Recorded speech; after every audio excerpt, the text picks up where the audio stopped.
Yo, what's going on, everybody? It's the match preview for Benfica versus Arsenal. Yes, it is the second leg, so I have those images turned around. And you know what? Arsenal is the home team, but we're not really at home. We're in Greece. It's not the same thing. It's a 1 second leg. What are we going to do? But yeah, let's get started, people. Match preview starts now. Bang!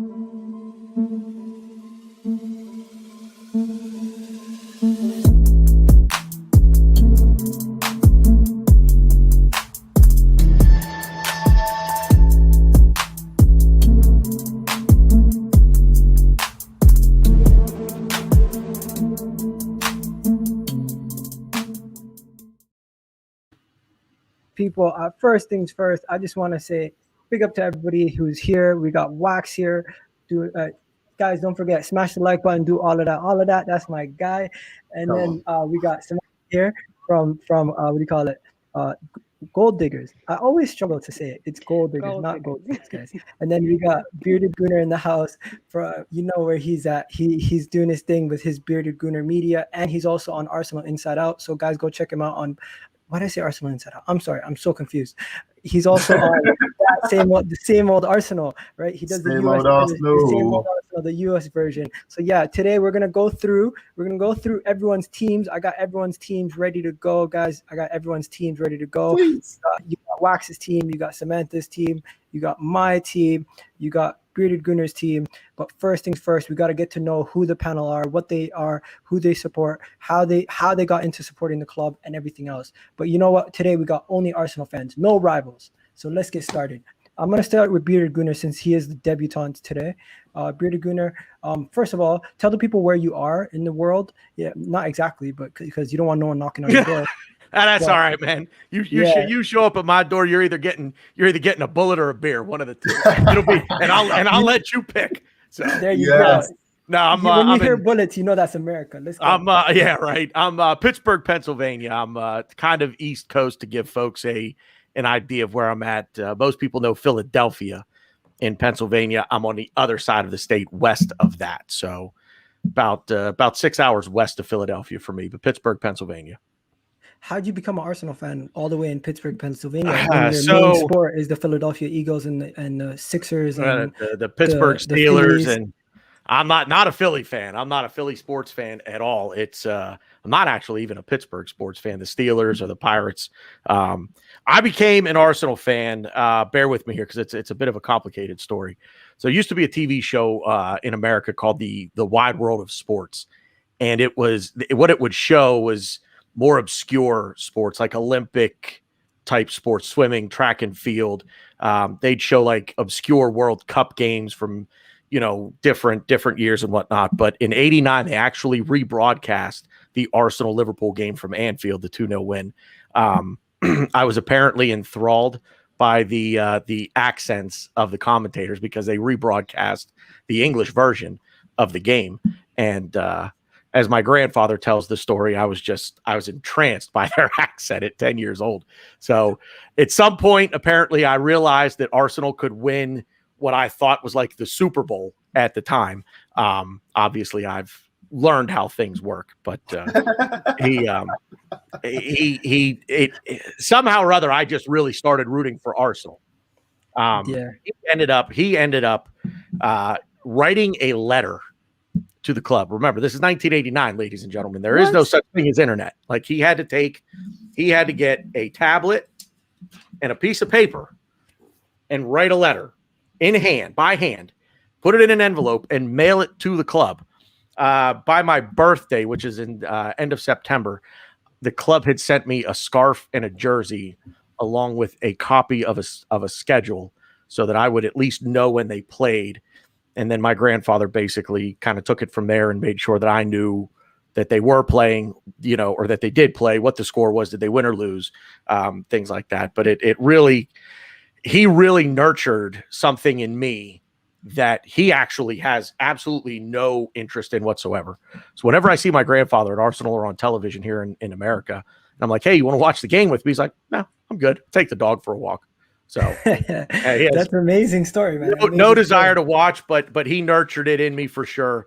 And the club sending a scarf and a jersey to a kid that they don't know anything about in America That's my club, man. Whenever I get pissed off about, things they do, I think about that. That's what I think of. And that the club did something like that for a kid in America that they had no clue who I was. I can hear the emotion. I can hear it. I can almost feel tears coming down. But it's my grandfather, man. It's all about my grandfather. It really is. Like that's my guy. And so even though he doesn't really care about the Arsenal, I love the Arsenal, and it's because of him. You know what I mean? That is amazing. That is amazing, man. But that's the story. Moving on to Wax. I'll tell you guys a little story about Wax. Wax, I know him from when I used to be on Sunny TV. And one thing I'll tell you, Wax, honestly, when I was starting to do my own thing, I was looking up to you. And I appreciate you because you always told me I should do my own thing. And I'm doing my own thing now, and I've never been more proud. So big up to you, Wax. I'm going to just introduce you like that. Tell the people about your channel, bro. Yeah, man. Wax Online, man. Big up the gang. Go and follow me. Go and subscribe. And get that content, man. Get that content. There you go. And we got Samantha here. Samantha, last time you were here was at the beginning of the season. Are you still Arteta in? Are you still like, how does this go? Like, are you still just liquidate Arsenal? What's going on? I said liquidate Arsenal if you do not get European football. There you go. Yeah, I'm still Arteta in. Like, I feel like I know what he wants to do, but it's just not being executed the way it should be right now. So you just got to be patient, just got to wait it out. Because if you get a new manager, what's going to happen? The same thing is going to happen again. So you just got to deal with it and just give it another 2 years. I'll jump straight in and say I disagree with that part. Yeah. No problem. Open floor. You guys can disagree with each other. Jump in. There's no problem with that. Cool. Yeah, and Samantha, where can people find you? So it's not Gold Diggers. I don't want your money. It is GOAL, Goal Diggers. Gold Diggers. Yes, goal, like the goal. So yeah, basically it's just a bunch of girls talking about football week in, week out, Europa, Champions League. So yeah, just find us on Gold Diggers UK on YouTube. There you go. And also, Bearded Gunner, could you tell people where they can find you before we begin? Just search BG Media on YouTube, and everything should pop up right there for you. It's pretty simple. On Twitter at the Bearded Gunner, they limit me to 15 characters, so the Bearded Gunner is one character too many, so it's the Bearded Gunner. Okay, there we go. So let's get started, guys. We're going to be talking about the Benfica versus Arsenal second leg. Obviously, we know what happened in the first leg. We finished the game 1-1. Quick thoughts from you guys, like quick and concise thoughts about that game before we move on to this game. What do you guys think about that game? I'll start with Wax. What did I think about the game? The first leg. Yeah, I think it was. I was a bit upset a little bit. I thought we could have taken it to Benfica. They were showing signs of weakness in terms of not being able to hack fast-paced football. And what they've done is they slowed our play down. If we go back to the game, we come out and we looked kind of up for it in the first 5-10 minutes. We were looking like we were moving the ball around a bit quick. And then Benfica seemed to put a stop to that. They kind of dictated the tempo of the game, slowed it down. The moment they slowed the game down, Arsenal started to mirror that energy, and we started to look slow and lethargic. And the moment that happened, it's just like we basically lost control of the game, and we basically, if to me, it felt like we lost. I know it was 1-1, but I had expectations of absolutely going out there and smashing them 3-4-0, getting the job done, and resting players and so on and so forth. But it just didn't go that way, and I was a bit upset, man. Okay. And then Samantha, what was your thoughts on the game, the 1-1 draw versus Benfica in the opening leg? I thought it was a really dry game. I'm not going to lie. I think, what's funny? We started up with some great build-up play in the first half, and I thought that was going to be our continued energy throughout the game. But as you guys, as Wax has mentioned, Benfica, I think towards the end of the first half into the second half, they started dictating the pace of the game. So we slowed down, which meant that we weren't able to press as much as we were supposed to. And then from there, our chances just got lost because everyone else was just trying to catch up. It just didn't make any sense. And Aubameyang, I swear that guy, he could have finished the game for us. Yeah, he could have bagged 3 goals for us in that game. Yeah, and 100. and he has. I'm sorry, he has no excuses. Those finishes that he should have finished. That's what you finish in like under 23s. Those are the kind of chances you finish. But he's a Yeah. big boy. Like he's supposed to be on number 14. He's supposed to mimic what Henri's supposed to be doing, my friend. What's going on here? Lacking But at the same, confidence, man.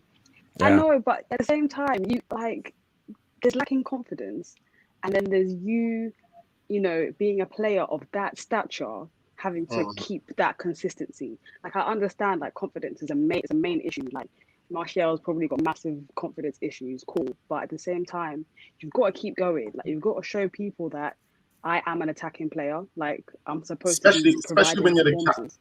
sorry to cut you, especially when you're the captain, though. You know, when you're like the captain, you need to be stepping up. You need to be leading from the front, man, and you need to be setting the right example in every single game. Yeah. And that's where he lets himself down, man. Yeah. Agreed. I feel like we could do an hour-long show on Aubameyang. I mean, seriously, just an hour out. Let's just go for an hour on Aubameyang. Yeah. What did you think about the first game of Bearded Gunner? Just before we move on to our predicted everything Wax and Sam just said, it's absolutely right. When Benfica slowed it down, we just went right with them.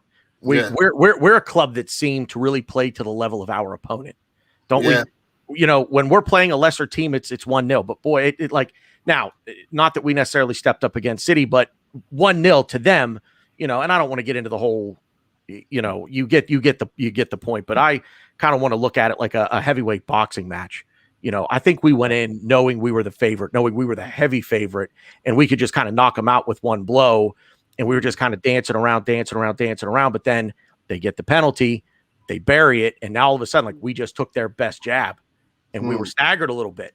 And it's like, okay, now we need to get on the front foot. Now we need to start landing some punches here. But it was too little, too late because it ended up going to the Cards. We ended up with a draw, and now we have everything to play for tomorrow. Yeah. Okay, so I was going to do our lineups, but first thing, before we do our lineups, I'm just going to point out one player that I feel like we all definitely agree on, and I'm going to show my team. Leno is definitely one player we all agree on. Kieran Tierney is one player we all should agree on. I feel like Gabriel is another player that we might all agree on. Maybe somebody disagrees. I think Wax does. And then when it comes to Xhaka, Ceballos partnership, if Partey's fit, I think we would all put Partey. But I think if Partey's not fit, Ceballos and Xhaka will all suit each other. The place where we're going to probably disagree is the front and how those work out. So I picked Leno, Cedric, Gabriel, David Luiz, Tierney, Xhaka, Ceballos, Saka, Smith Rowe, Aubameyang, and Lacazette. The reason why I went with Lacazette and Aubameyang and Smith Rowe and Saka is because I feel like Smith Rowe is good in the 10. Saka, that's his position on the right. Aubameyang offers us more goals from the left than Pepe or even Martinelli, I feel like, and he would give us more energy going forward, and that's suiting more goal scorers into the team. I feel like Lacazette has to play up front, in my opinion, this game, and there's no reason not to have Lacazette because we watched the last couple of games without Lacazette and then nobody in the box. So that's why I went with this team. And I'm just going to, before we go anywhere else, I'm going to throw the next team to Wax, and I want Wax to explain why he went with his team. Well, I think that's probably like I wouldn't say it's our strongest team, but defensively, I think that's probably our strongest defense right now. I think Gabriel's come back. He's been a bit shaky. He hasn't been the same Gabriel that we saw prior to COVID, his COVID situation. And I think Louise and Marie together give us a bit of solidity at the back. They give us a bit of maturity and a bit of composure at the back. And I think we're going to need that against Benfica tomorrow. We're going to need these players to, step up and be as confident as possible. And I think they're probably the two most confident centre-backs we have at the team at the moment. Tierney obviously goes about saying. Cedric's clearly better than Bellerin at this moment in time. Thomas Partey, I wouldn't chuck Thomas Partey in because I don't want to risk him. I think probably the next best partnership would be Xhaka and Ceballos. Saka goes without saying. Odegaard, I want to see Odegaard step up. I think there's a lot being said about Odegaard. I think when me and Bearded Guna done a show about 2-3 weeks ago, we were talking about Odegaard, and we were saying, this guy looks like he's got something, and he could potentially come in and be that creative intelligence that we've been lacking. But in the past 2 games, if I am to be real, and some people might disagree, but in the past 2 games, I feel like he's been non-existent. I feel like he's been invisible. He's got no presence, and he's kind of he's showing me why Real Madrid are basically not putting him in their team. So I'm putting him in the team tomorrow because I need him to step up. I want to see something from him. I want to see that 25 million pound player that we're looking to snap up in the summer. I want to see it tomorrow. Pepe, I think Pepe's been our best performing player in the Europa League, so he should get a start. And Lacazette, I think it's a bit sad that he's been dropped in these past 2 games. And I think because Aubameyang's been non-existent in the past 2 games, Arteta probably will go with Lacazette. Okay, and then moving on to Sam. Sam, this is your team. Run us through your team and why you picked these players. So Leno is just obvious, like it's Leno. I don't want to see anyone else kind of jeopardizing the keeper's position, through silly, unlike no one. I know that Leno will save big saves, so I trust in him. And then I love how everyone went with a 4-2-3-1. I think everyone's under the same kind of understanding there. But Cedric has probably been our most solid right back at the moment. I just know that he just won't create as many errors as Bellerin would. And I feel like everyone knows how I feel about Bellerin. So I don't really want to see him again. Gabriel Holding, I feel like they've been also been like our most solid centre back pairing. The thing is though, with Mari, I feel like he's injury prone for me, and I don't want to bring someone who's so prone to injury that if he starts games, then we're going to have to get used to someone else taking over his role in that centre back position. Gabriel, I do kind of low key agree with Wax when he said it was been a bit shaky since COVID, but I think, he's been playing, full 90 minutes in the last couple of games. I trust in him. He's great in the air. He does a lot, coming forward. He's a very ruthless defender, and I appreciate that about him. Like, he doesn't just not do the small things, which I think will be good when he's pairing with Holding. So the things that Holding does, Gabriel doesn't. The things that Holding does, Gabriel doesn't do. Whereas Gabriel does things a lot that Holding doesn't. And then, sorry. I think Holding's been confirmed not to. That he's injured, so I don't think he's playing. Really? Yeah, I don't think he hasn't travelled with the team because I was reading the Arsenal website earlier. He hasn't travelled. Oh, shame. Okay, if it isn't Holding, in the works. If it's not Holding, then it'll be Louise. True. He's just probably and the you most had Pepe in. experienced. You and Wax both had Pepe in. Yeah, he's been great in the left wing position. Like, probably I think it's 2 games before. Like, he had a solid run of 5 games. Just he's amazing when it comes to like tight spaces and just being able to just ram through in the box. Like, I appreciate what Pepe does. He's a bit of an unorthodox footballer, but sometimes you kind of need that kind of pizzazz, that kind of vim, to at least make things happen. Because he's one of the players, same as Saka. The wings, I feel like, are very protected because of those two, because they're actually willing to drive down the wing and make things happen. Whereas Aubameyang, yes, he produces more goals in the left because he always drifts into the left whenever he's put up front. But right now, he's just not producing the stats that we need right now. And Pepe's been great in Europe. Continue that run. Give him that confidence, because the more he starts, the more that he will show you that he's worthy of being in that position.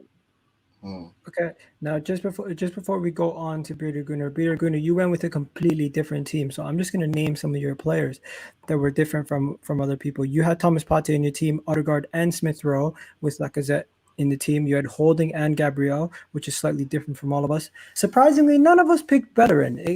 I see that we're all in agreement. He can move. Now, before we get into Bellerin and anything like that, Bearded Gunnar, I want to know, why did you go with a similar team to the team that similar setup to the team that played against Leeds, but instead of Aubameyang up top, you went with Lacazette? So this before Lacazette was inexplicably dropped for some reason, don't know why. This was really working for us. I didn't think that Smith Rowe was horrible out on the left. I know he's better in that central role where Odegaard is. I don't know that the confidence in Pepe is there right now from Mikel Arteta.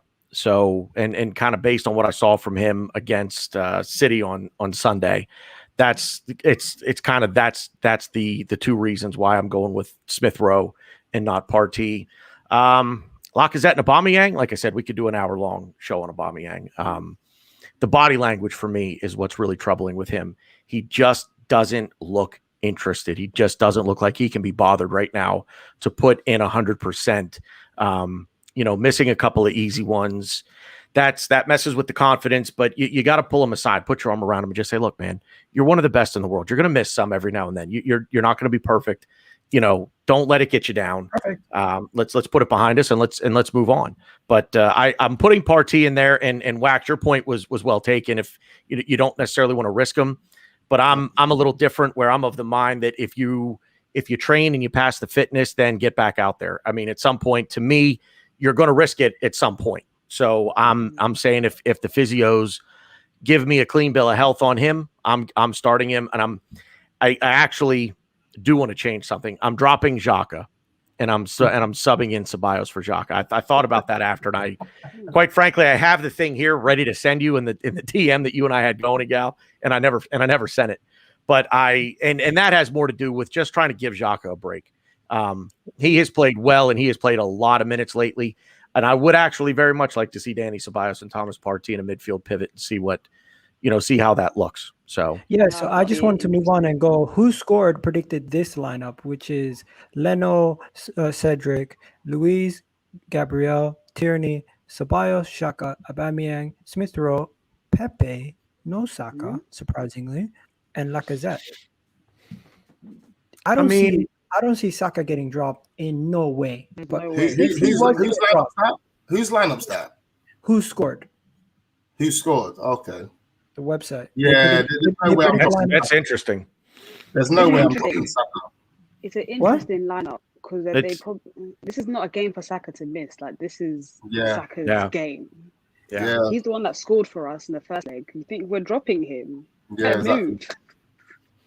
I mean, at some point, do we not at some point need to start considering the fact that this kid might need a rest?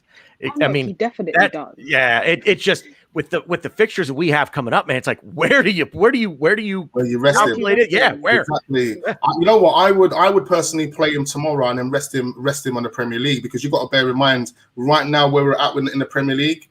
It's down the drain. Our eggs are all in that Europa League basket. We need to put a full strength team out every single Europa League game and maybe just rest guys in the Premier League, knowing that we're done for. Do you know what I mean? Yeah. So it's Europa League or bust. That's the quote that's going around. Yeah, so when you play this kind of team, what kind of message are you sending to your team when you drop your best player in the Europa League? Exactly. You can't do that. Yeah, that's true. So these websites are obviously not made by Arsenal fans. These are predictions based on experts that on this website that always predict the lineup, and sometimes they usually get it wrong. So I'm not going to go with that. I just wanted to show you guys that lineup quickly and what I thought. Now, before we move on to game predictions or anything like that, who for you has to show up to win this game?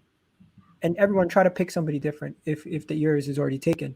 I'm going to go a little bit of a left shout, right? I feel like we need a performance out of Lacazette, because if you guys seen today, Gabriel Jesus, he's just a fox in the box. He's a problem child. He makes himself available for those opportunities when you need to tap something in. Where Lacazette, every time it seems like it's an easy tap in.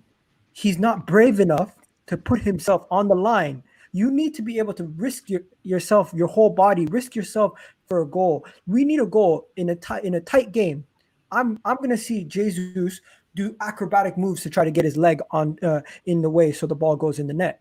Lacazette, you're gonna see him pump fake like it's a basketball game, that he's actually pretending that he's gonna do something. Like, what are you doing? You're not trying to get your defender, scare your defender. It's almost like, you know, when you used to play football when you're a kid and you're about to get a tap in and someone says, they try to scare you. That's what I feel like Lacazette's trying to do to his defenders. He's trying to scare the defenders, throw them off, instead of actually focusing on himself and making those near post runs so he's available. That's my shot.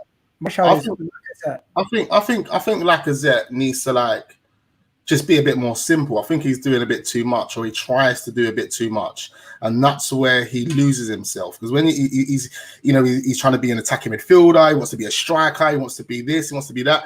I'm not too sure what instructions Mikel Arteta has given him, But in one recent game, who was it against? I can't remember who it was against. Lacazette was up front, but throughout the whole game, he was playing like he was a centre midfielder. We're on the attack. We've got Smith Rowe and them lot doing a counter, and we've got no one in the box. We've got Lacazette's all the way back on the halfway line. You're like, what are you doing down there, mate? Yeah. You know, and that's because he's doing too much. He's not doing the simple things that a striker needs to be doing. He's trying to drop deep, get the ball, do this, do that, make passes, and that's where we're losing him. So all he needs to do is just be more simple, stick to the basics, and he'll get a job done.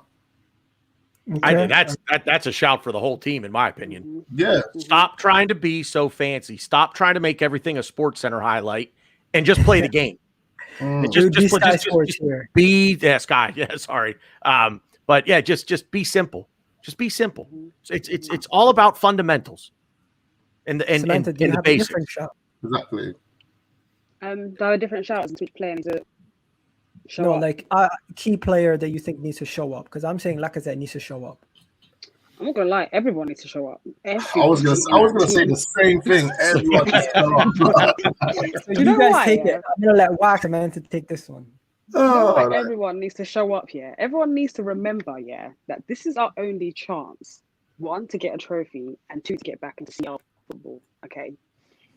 Our attack already, as Wax has mentioned, we do too much, and we're not doing the things that simple, basic aspects of football. We're not doing it. I've noticed with Arsenal, we do so many short passes to try and walk the ball into the goal. No, you need to actually get yourself the position to get a goal. Lacazette has a tendency to drift in places that you shouldn't be drifting. And then one more time, you're thinking there's a space that's available for you right there, which I think Odegaard does very well. He gets into spaces that is so crucial that a goal could come from. But the thing is, though, I feel like he wants to do up assists and doesn't want to be, create goals. He just wants to help. But I think the team, as our attacking players, we need them to show up and do what they're supposed to do. Defenders, I want you to use your heads to slap all the balls out of the way. I want you up in the air. You see Holding, when he didn't mark Sterling, getting angry. Embarrassing. Because that's your job. You're not embarrassed. That's your job. But you was quick to put him in your starting 11. Okay. The only reason why is because he has already played in that game. So I just assumed that Arteta would put him in again. Because Arteta's got love for Holding, He's got a nice little bond with him. You know what it is? It's he ain't got no ego. Like players like Rob Holding, Pablo Marie, there's no ego to them. All they want to do is go out and do a job. And they'll follow instructions. It's the same with Bellerin as well. That's the reason why Bellerin's always been in the team. It's because he's always been able to do what the managers asked him to do. Do you know what I mean? Whether he's done it to perfection or whether he's been effective with what he's doing, that's a different story. But he's always followed those instructions and been a yes man for a manager. It's true. Like they listen and they're willing to take all the information in that the boss has given them. And I think that's why, Holding is such a precious little gem to the defense, because he just does what Arteta tells him to do. And sometimes, he was putting a shift in the games, probably at the beginning, and a lot of people were backing the reason why he even got an extension. So there's a reason why he has to be, in the starting 11. But obviously Tierney, that's my guy. KT3, that is my guy. The way he goes down the wings, and provides crosses that are just so sweet that no one's able to do anything about it. That guy is just... If we didn't have a left back like him, I don't know where we would be right now. Yeah, it's so true. Yeah.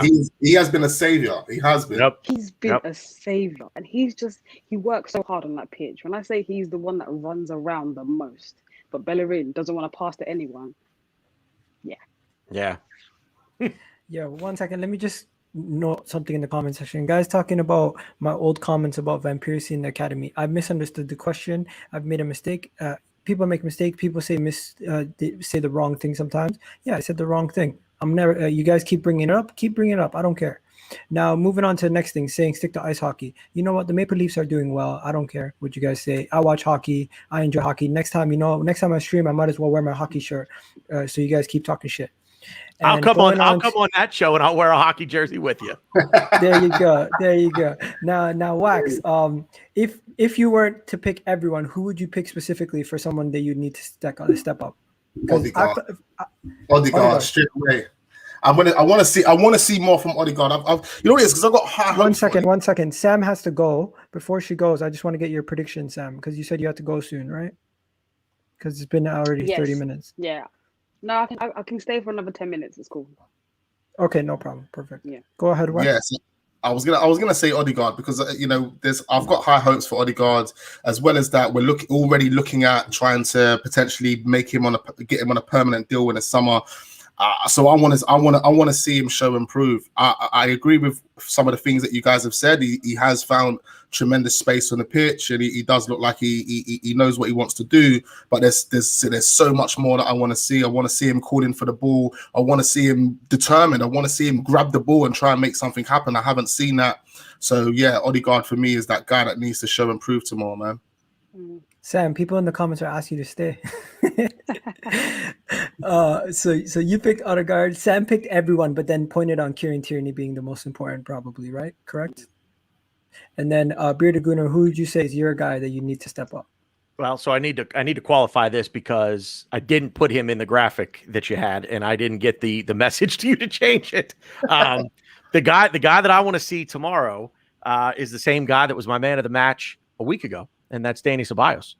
Absolutely bossed the midfield a week ago. Was my man of the match, and if Dani Ceballos can show up and be that link up between defense and attack like he was a week ago, I think things will go well for us. 100%. You know what? I think Dani Ceballos is a good player, but he's always needed that guy to link up with in the middle of the park. Yeah. Like Odegaard, for example. Yep. When we see Dani Ceballos and Mesut Ozil prior to lockdown, they were destroying teams. Like, we didn't lose a game prior to lockdown. And if you look at the game against Newcastle, Manchester United, and so on and so forth, Ozil and Ceballos were dictating the tempo of the game, controlling it. We were having like 15 plus shots at that point in time. People forget about that. Yeah. People conveniently forget about how good those two looked in midfield together. Yeah, before the lockdown. It is a shame. Yeah, it's a real shame. I don't think Odegaard's obviously at the same level as Mesut Ozil, but you could clearly see that he has brought something out of Dani Ceballos. Do you know what I mean? Yeah. Well, and consider the link that they both have, because they're both on loan from Real Madrid. So yeah, exactly. they do know each other. They've come from sort of the same system at Real Madrid. They know what they're doing, and I'll tell you what, if you guys remember the Burnley match, the home opener of the 2019-20 season, which was Dani Ceballos' first match at home, his first match at home. I was at that match, and I remember just walking out of that match saying to myself, we got something in this guy. Got something. Yeah. We've got something. That kid's got something. And unfortunately, injury, getting dropped for whatever reason, he wasn't able to just get that consistent run of games in. And every now and then, boy, you see the flashes of brilliance that he has. Yeah. So I'm dropping Xhaka, resting Xhaka. Give me Dani Ceballos. Unless Partey comes back and he's not healthy, then it's Xhaka and Ceballos in midfield. Okay. But give me some Dani Ceballos all day long tomorrow. Yeah. Okay, so let me just go back to who scored quickly before we do our score predictions. And I asked you guys the predictions. It says Rob Holding has a head injury and won't feature Thursday. Arsenal have confirmed, but Thomas Partey could be available and fit if he passes his fitness test. In addition to that, they're talking about Matt Ryan. He was expected to get some game time in the Europa League, but it doesn't look like he will. As long as we don't win a first leg convincingly, he probably won't play. Lacazette hasn't started a game and in the past 3 games and might be pushed back into the team after the poor performance against City. I don't even really want to get into the rest of that. But before we get started, guys, what do you think the score prediction is? Oh, shit. Tomorrow. Let me go first. I'll say, obviously I want to win, innit? I want to win. We can win. We can win. Like we've got the quality to go out there and batter Benfica. I know someone said earlier in the chat, said, "Oh, we're not the Invincibles anymore." I mean, bro, we don't need to be the Invincibles to go and smash in Benfica. Yeah, Benfica, they haven't really got a solid team. They've got flipping Otamendi and Vertonghen at centre back. Come on, like we need to exploit them. We need to go out there and be confident. I'm gonna go with a 2-0 Arsenal. 2-0 Arsenal. Okay, Yeah. Sam. It's a good thing that we do have that away goal, which we have at advantage. But I still think, Arsenal being Arsenal, is it gonna be a clean sheet? It's difficult, and I think Benfica will probably try and suss us out earlier in the game for the second leg. So I think it might be a 2-1 if we keep our wits about us and keep that pace going. And as long as, I don't know what it is, sometimes Arteta might be speaking some sense in that dressing room. I need him to speak some serious sense tomorrow so that these players come out and win, because I don't want to accept nothing that's a win. That's not a win. We have to win. There's no choice. Otherwise, this is it. Yeah. Like, we can't go out at this point again. Like, we actually can't live what we did at Olympiacos last year. I don't want that again. Yeah. I am being ambitious. We have to be real though. Benfica have a fantastic manager, Jorge Jesus. If you're familiar with him, he's an incredible manager. He's done bits. I think he was the one that took Pablo Mari to Flamengo as well, didn't he? And he mentored David Luiz back in the day and things like that. And I think because of his experience as a manager, that's how he can nullify Arsenal and shut us down. Exactly. He's mastered pragmatic football, to be honest. So yeah, I understand the importance of a good manager and how much it can affect a performance and how Ancelotti can change a game based on his tactics. And Arteta's not there yet as a manager because he's still very inexperienced, and I understand that. But somebody here in the comment section is very confident that Arsenal's going to win. It's Gio. He's a AC Milan fan over there in Italy, and he says Arsenal. Big up Egal. Arsenal will crush Benfica tomorrow 4-0 with Lacazette scoring a hat trick. Wouldn't that be lovely, guys? Avoid the whole. Oh man, avoid the whole headache. I mean, it's possible. I expect that scoreline. If we turn up and we play the right way with the right mentality and we have the right confidence, we can turn up and score 4 goals tomorrow. We could do it. That's the thing. The only way that'll happen, I think, is if we get an early goal. If we get an early goal in, then we'll keep that momentum, and then we could get 4-0. But I feel like if we look lackluster and just keep playing at a mid-tempo, we'll probably bag a goal maybe towards the end of the first half, and then have to try and keep that energy going in the second half. True. Vegas Gunnar comes back. Before I go to you, my guy, Bearded Gunnar. Vegas Gunnar comes back. Big up to you, Vegas Gunnar. He says, Abba is the captain and the highest paid player. We need him to step up big in this match. This is important. You know what? It is important. This is important. Very important. I get it. Honestly, man. I wish he does. Hopefully he does step up. And to the people talking ish in the comment section, you guys need to relax. Moderators, do your job. These guys saying I'm paying for subs. Who pays for subs? Who does that? I hide my subs for a reason, because I don't want the evil eye from some of you evil people. Anyways, keep it moving. Bearded Gunnar, talk to me.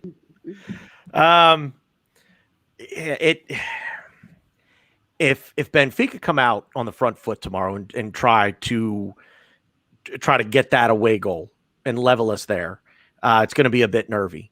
If it comes out and it's just kind of dance around the ring a little bit, feel each other out, just kind of the touching gloves and whatnot, nick a goal at the end of the first half, it'll be nervy a bit at the beginning of the second half, but then I think the floodgates could open. 3-1 was the first line that popped into my head to the Arsenal. That was the first score that I thought of. So I'm going to go with my first instinct, and I'm going to say 3-1. I kind of think that it's going to be, the first half's going to be nervy. I think we're going to be on the edge of our seats for the first half. The second half, though, we'll put it to bed. They'll nick one late, but I think at that point the affair will be decided. So 3-1. Now, guys, before we move on from the actual game and we talk about all the stuff, social media, possible other things that we could get into, is there anything you guys want to talk about at this game, or are you guys cool to just move on now? That we haven't mentioned? No? Okay. I'm gonna start it off by, I don't know if you guys heard, but recently we've had incidents with Granit Xhaka, where he spoke about today in his press conference meeting, where his family has been threatened and had situations where his family has been threatened. We're also absolutely discussing, absolutely no place in this world for that. our own main man Pierre-Emerick Aubameyang has had issues, and Eddie Nketiah has been pushed to the point where he's had to deactivate his Twitter account. He literally had to stop using his Twitter account. Completely got off Twitter. Runnerson has had situations where he's completely gone off Twitter after the Man City performance. Players have gotten abuse. Players have gotten racial abuse. Players have been called derogatory names. And is it a societal issue? Yes. Is it a issue within football? Yes. And you know what? Should we be addressing it? Yes. Because a lot of people don't realize how their actions and their words and the vocabulary that is used on a regular day can affect somebody. If you call somebody a bad word, sure, you want to make fun of that person, do what you want to do. But why do you have to add their ethnicity, their color, their sex, their religion before you make that word? Like, it just makes you look worse as a human being. It makes you look like a disgusting human being. And these kind of things need to be eradicated. But where can we start? Like, where do you guys want to begin? Because Granit Xhaka, what happened to him? Some of you guys might be parents. Some of you guys might be who's Nemima Rotten? Who is that person? Wax, you abuse Xhaka. I've never abused Xhaka. I mean, I give people criticism. If they deserve criticism, they get criticism. You know, and I let people know about a performance of a player or about a skill set of a player. But there's no abuse. I don't condone abusing anyone racially in any shape or form. You know, there's no place for racism. There's no place for abuse. When you research it and you actually look at the abuse these players are receiving, you can tell that it's from kids. You know, it's got to be young children. Even with the Willian one the other day, Willian got abused the other day, and he put it out on his Instagram, and people were calling him a monkey and things like that. And it's just like, you've got to be a 7-8-year-old kid, unless you come from a part of the world where you don't know, you've never seen a black person before. But then my question is if you, like, this is a question to all of you guys as well. If you've grown up on a part of the planet whereby you've never ever seen or witnessed a black person in your life, where do you live? Yeah, well, I'm telling you, there's parts of the world where there's no black people, bro. I remember I've been on holidays, man, and it was strictly white people there, and they were breaking their neck to watch me like I was 50 Cent and a famous guy. You know, they're driving in their car like that, and they're like breaking their neck to watch me. It was crazy, but you know how, you know, the kids from that part of the world, how are they brought up? How do they perceive black people? Who teaches them about black people? I just don't get it. So when they do see a black person for the first time, what's their first thoughts? What do they think? You know, is it a good thought? Is it a bad thought? Is it, you know, are they straight away looking at black people and thinking of monkeys straight away? Like, what is it? Do you know what I mean? I can't really comprehend it. Samantha? To be honest, it's hard to say. Like, especially if you've, you know, grown up somewhere where you've never seen a black person, you know, or a white person, say for example, it's like you don't, the things that you say you can't interpret, because it's like, what am I supposed to address you as, or what am I supposed to see you as?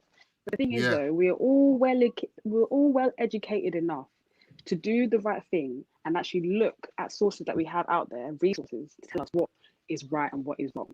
The people that are obviously making all these comments, as I've said before, they don't even have, their mattresses are on the floor. They're lying there playing their video games, their pea-stained boxes. That's what they're doing. They don't have anything else to do to make these kind of comments. And the issue that I have is nothing is still being done about it. And this is why I said racism has a profit. If people stay racist, money can be made from it. The FA, they can say, oh, continue kneeling down. It will help. Continue kneeling down. Black Lives Matter on the board. What's that doing? What is that doing? Do you reckon that infuriates the people that are racist? Yes, and to an extent. But the thing is, though, because it's still going, there's still no meaning behind it. The gesture was so nice at the beginning because that actually meant, cool, something is being done. Yeah, the thing is, though, but the thing is now, the issue is you got to keep doing something to make sure that people are actually aware that they are as concerned as they were at the beginning. Right now, they're just not concerned. Instagram know full well that they can block these people, they can delete their accounts to stop them making more accounts. But have Instagram done that? That's why it's so clear that people can rely on racism still being about, because it's just there and it will never stop. It's money. Yo, listen. Think about it. Nobody gives a shit about something that does not affect their pockets. It does not affect their pockets. If you were affected financially by somebody tweeting on your platform, you would not let them tweet on your platform something that will affect you financially. That's why when someone tweets out the live photo of a game, a Premier League photo or a Premier League video of a goal that you really want to show people, immediately it is taken down or the image is taken down for copyright. But guess what? If you tweet somebody, they're this, they're that, they're whatever derogatory term you want to tweet at them, you know what? It's actually encouraged to a certain extent, because let me tell you why it's encouraged. The more you tweet something that gets more engagement, the more they want to encourage it. So if you're tweeting something to somebody that's going to get engagement, you know what? They're not going to stop it, because these things get engagement. And there's a dark side of the internet. There's a dark side of Twitter. There's a dark side of Reddit, Facebook, every single app. If you guys even know how bad there can be, Twitter it's not just the dirty stuff. There's people who meet up on Twitter on these sites. They gather just like we gather for football Twitter. There's their own part of Twitter, and we can't do nothing about it. I mean, Sam's absolutely right. Think about it. They have the ability to track IP addresses. That's how all of this is done, through an IP address. So you sign up for Twitter with an email, and your IP address is tracked. Now, the IP address is attached to the internet that you're using, be it your cellular service if you're on your phone, your Wi-Fi service if you're at home, the Wi-Fi service at a cafe if you're out and about. So you log the IP, then you block the IP address. Now, I get that somebody will go, you block the email address, you block the IP address. They'll get smart. They'll just recreate a new email address from a different IP address, but they're not smart enough. And they're idiots. They're idiots. I'm not even going to say they're not smart. They're idiots, because eventually they're going to log in from their phone from the same IP address. And that IP address is blocked. And now from there, you block that account through that email address, and you block the IP address where the account was created. Egal, Look at this. The Serie A, the actual league. Imagine the Premier League using 2 images of monkeys to try to say we're fighting racism. This is what takes me back to what we were saying earlier. And what Sam was saying. How do certain countries that are predominantly white, how do they perceive black people? How do they interpret black people? Maybe that's just a way of them doing it without them actually being racist, because that's just what they know and how they know. That's the program that they've been bought into. Do you know what I mean? It's the businesses, guys. Guess what? We all work somewhere. We all work in business. Either you run your own business or you work for somebody. At the end of the day, we know if the head office does not have actual people of our complexion or of our ethnicity, they will never know what we go through. So when you have Adidas has this campaign to solve racism, but they have no actual black people working at the head office at Adidas, how are they going to actually do something to make change? You know what they tried to do? They tried to remove the white stripe from their shoe and make it all black. That doesn't help me as a black person. That doesn't help me as a footballer. If in football they say, you know what, we're gonna paint the ball all black. How does that solve anything? Put your money where your mouth is, the Premier League. Put your money where the mouth is. Stop asking the players to donate to charity. You donate to charity as the Premier League. You donate to charity Arsenal. Your whole logo, the Arsenal badge being all black, does not solve nothing in the grand scheme of the world. And that to me is what's frustrating. Guess what? Black Lives Matter on my shirt. That doesn't mean nothing. Put your money where your mouth is, people. It's about it. Go ahead, Wax. Go ahead. I was going to say all the marketing stuff is just infuriating the people that are actually racist, and they know it. These corporate organizations that do it, they know what they're doing. They're manipulating. They're doing it for a reason, because they want reaction. They want reactions from these people. They want abuse. They want all of that to come out so they can do whatever they're doing. Do you know what I mean? I'll give an example. Just it was either yesterday or the day before, but at least over here anyway. Coca-Cola put out somehow I shouldn't say they put it out. Somehow it got leaked that in their training for new employees, corporate employees of Coca-Cola, they're now wanting their white employees to be less white. And this, and I saw it like it, but there were people that it infuriated. It infuriated. It's like, I'm done. I'm not drinking Coke anymore. Screw them. Screw that. I'm done. I'm not drinking Coke. And I get it, but I like Coke more than I like Pepsi, and I'm white, and I don't really care. You know, what do they mean? They want them to be less white. This is something I don't understand, how you can be less something that you had no control over. I was born this way. You guys were born that way. At the end, I mean, this is just, you know, as a white person and the only white person on this panel right now, I can't speak really intelligently to anything. I can tell you how I feel about it, but I can't speak intelligently on the struggle or how you guys feel. What about just the racism part in general? Getting back to the thing. Like, I can't even, Max, what you said about growing up having never seen a black person before, I can't even wrap my brain around that. Yeah. Like, I grew up with black people. Certain places in Europe are just like that. There's certain places in Europe they've never seen black people before. I can't understand that. Like, I mean, where I grew up, just a little town in central, I actually grew up just not for nothing. I grew up about 40 minutes away from where Christian Pulisic was born. So not for nothing, but he grew up pretty close to where I grew up. Just a small little town. If you've ever heard of Hershey's chocolate, I grew up about 40 minutes from where they make Hershey's chocolate. So just to put it in perspective, but I didn't. Everybody, like, it was just. I grew up with black kids. I grew up with white kids. No, but look at it this way. Look at it this way. You know where you are. You know where you are in the world. But for example, go to Wyoming. There's not. Yeah. You're not gonna find too many. You're not gonna find too many black guys in Wyoming. You know what I mean? Yep. You go to certain parts of the UK. There are probably certain parts of the UK where there's not a large black demographic.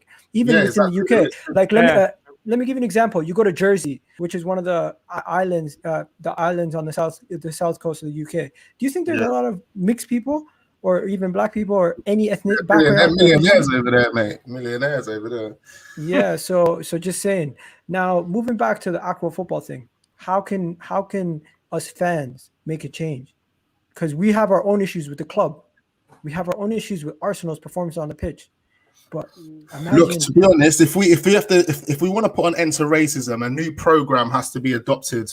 We have to put out a new program that needs to be put in every single mainstream school, and it needs to become an actual lesson. It needs to be just the way they teach us about King Henry VIII and that. They need to do exactly the same thing about racism, and that needs to be plugged into every single mainstream school. And that's a lesson you need to do throughout your years in school.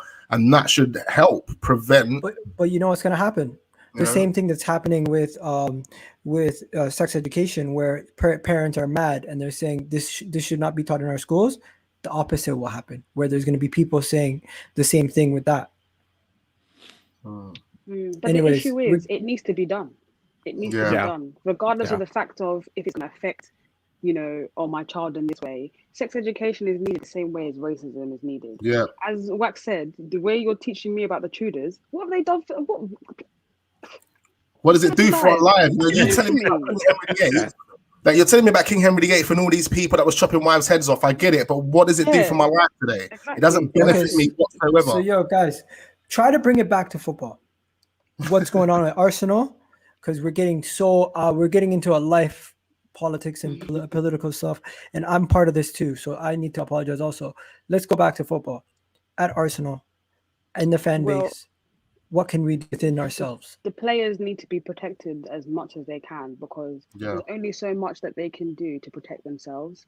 Like, there's some players that are not really bold enough to kind of say what they need to say, because imagine if people actually wanted to say their mind on that, so like on social media, a lot of those players would actually get a suspension or all those kind of things, because it doesn't look right in image.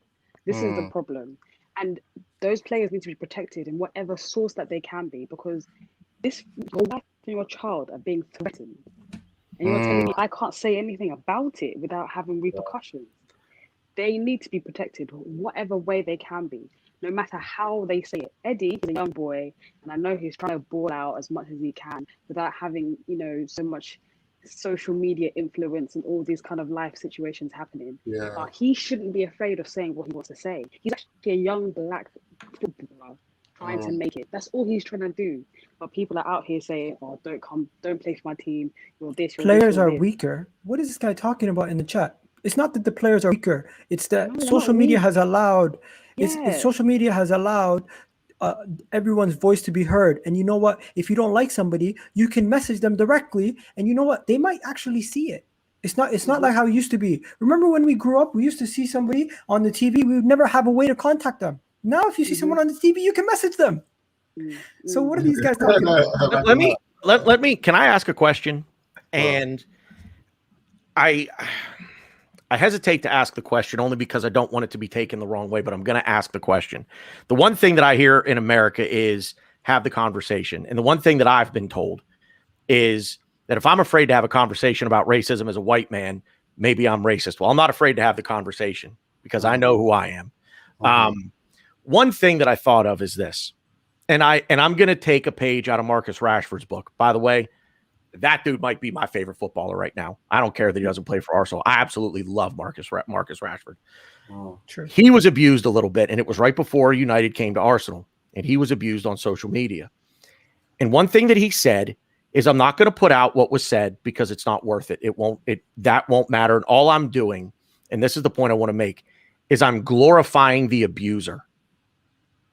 So even as we talk about it, and it needs to be talked about, understand, I'm not advocating not talking about it and ignoring it completely.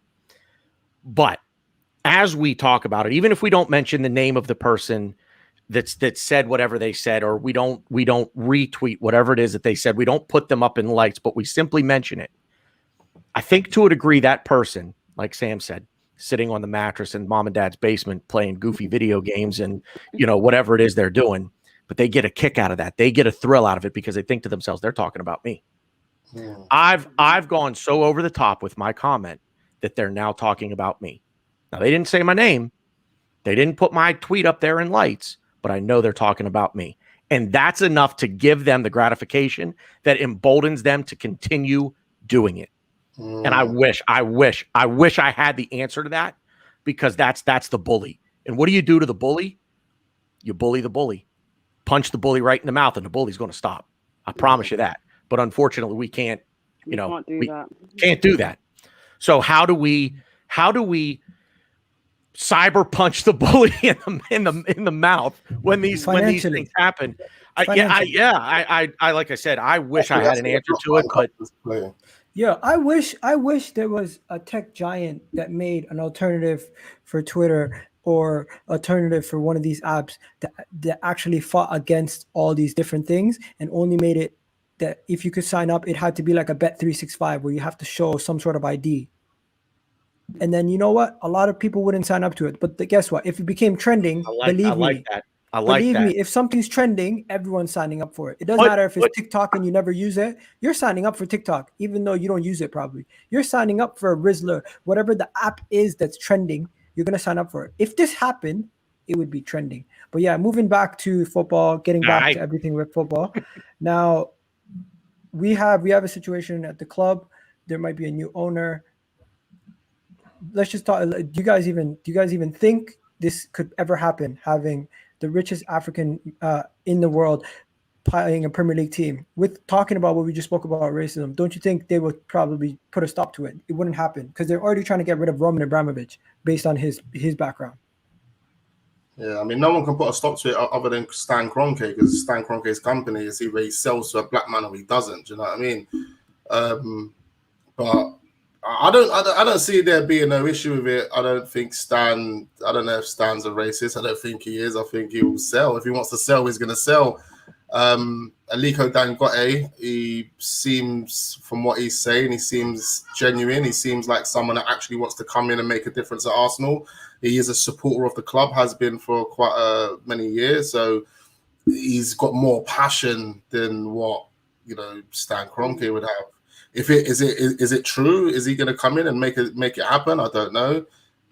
Is he going to have the same agenda as Stan Kroenke once he takes over? We don't know. But I don't know. I really don't know what to make of it, to be honest, man. It for us, it seems like a positive way forward, because we know what Stan's about, and he's not about investing. So, and we want someone that's going to invest. But then based on the business model that we have at Arsenal Football Club, it doesn't need an investment. Therefore, why is the Nigerian billionaire going to come in and invest money? Yeah, because Arsenal are generating enough money each and every season to pay all the overheads as well as give the manager a transfer kitty. Whether that's 50 million, 80 million, there's still money available, you know? Okay. So Okay. I don't know. I really don't know, man, what to make of it. Guys, we need you guys to do an investment. And that is not financially. Just hit that like button. It helps me out a lot. It benefits the channel. That is my investment that I need from you guys. So help me out. Give me that like, and just 2 seconds and it helps me out. Do all of that. That's what Wax would say. Now, Samantha and Bearded Gunner, you guys had to head out, but before you go, do you have final words? Sam? You can go. Oh, okay.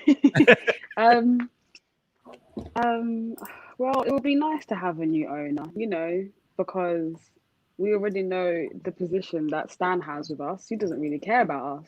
And I really would appreciate someone that would care about our team, because we've been stagnant and drought for quite a long time because of this guy. Yeah.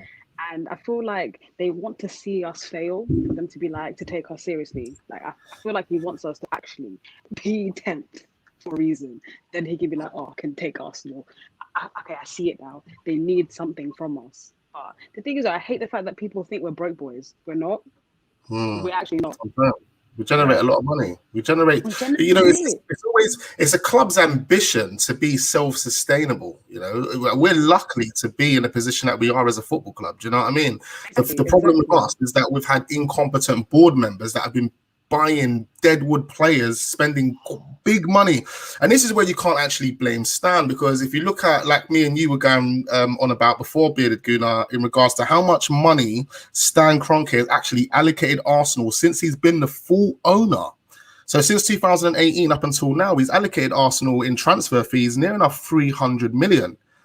I know that doesn't even compare to the 250 million that Chelsea spent in the summer, but 300 million over 3 seasons goes to show us that he's ups the averages. If you look at the numbers prior to Stan being the full owner, Arsenal only averaged 50 million per season from 2000 up until 2018. So if you compare that to the 3 years that we've had Stan as the full owner, he's upped the money. He's upped it. He's given us more money. He's like, you know what, guys, here's 100 million a season. But what we've done is we've spent that money on dog shit. We've bought Pepe for 72 million, bought Saliba for 30 million, haven't even seen him. And you think Stan Kroenke is a businessman. He ain't going to be like, oh, okay, guys, here's another 200 million. He's like, bruv, where's the 300 million I've already given you? Yeah, exactly. The problem isn't the amount of money. The problem is how that money's being spent. Exactly. Just because, and we'll use Rob Holding and what Wenger said when he signed him. I'm sorry that he didn't cost 50 million. Yeah. But it's not about buying the most expensive players. It's about buying the right players. Exactly. It's about buying the right players. There you go. I cannot stand the fact that this club got rid of its scouting network. How do you know anything? How do you know anything about anybody? Yeah. I mean, they never listened to them in the first place. Well, there you go. I guess if that's the case, it makes sense. I don't know if this is news to you guys, Sam, Wax. I know Wax reads about it, Bearded Gunner, but apparently a scout came out and said he scouted for Arsenal for 20 years. They only bought 2 players that he recommended for those 20 years, and he was located in America. They bought 2 players from all the players he was located, and those 2 players that they bought, not one of them featured for the first team. So it comes down to this: these scouts are being used, but guess what? They're not actually being used in the sense that they're actually bringing in information, but that information is not being utilized properly, because we knew about Thomas Partey for years. Yeah. And we known about Zav for years. We know that we've been scouting these guys for years, but guess what? We scout somebody, we don't actually sign them. We're nearly clubs. We scout all these guys. How can you see it? Well, but to that end, I mean, you are going to scout players that you're not going to sign. I mean, that's just you go to a match. No. You watch 22 links. Players. What about the links? The links? Well, I see. I take journalistic links with a massive pinch of salt over here, because here's the biggest issue in basketball, in NFL, in any other sport. What they do is they go to that player's former club or former organization or coach or former school, and they ask him, how does he train? How does he work? How does he do things better? But we don't do that at Arsenal. You know what we do at Arsenal? There are interviews. The reason why we never utilize the scouts, right, is because the scout's job is to scout the player, get a whole profile, get the contract details, get everything that you need to sit in front of the guy and say, look, this is the player that we need to get, this is the contract, this is that, this is that.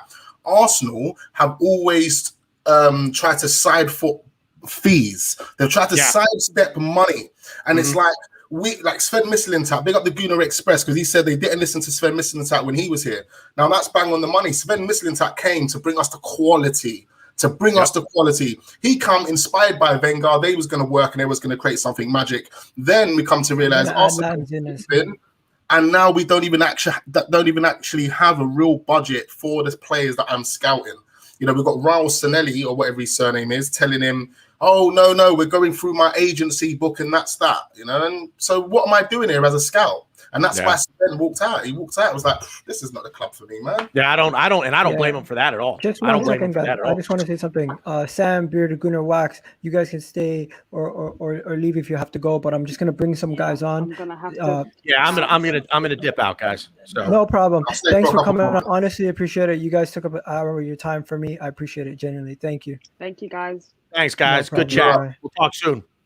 People in the chat, the link is in the chat if you want to come on and ask Wax a question. First of all, Bearded Gunnar is here. He wanted to ask a question, and Lambs is also here. Lambs, how are you? I wanted to bring Lambs on because Lambs, I seen you. Chelsea have had their incidents with racial incidents, and even just recently there was a situation with the whole Black Lives Matter. There was Chelsea fans outside rooting, saying they don't want that to happen or anything like that. What do you have to say about that?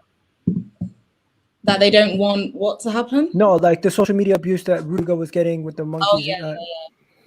It's a problem. It's a problem not even just for Chelsea players, for Arsenal players, United players, across the board. I mean, we're seeing it happen to what's his face? There's a black manager who manages in the Scottish League as well. We're seeing it happen literally across the board. Martial's been a victim of it. Happened to Reece James, even happened to his sister as well.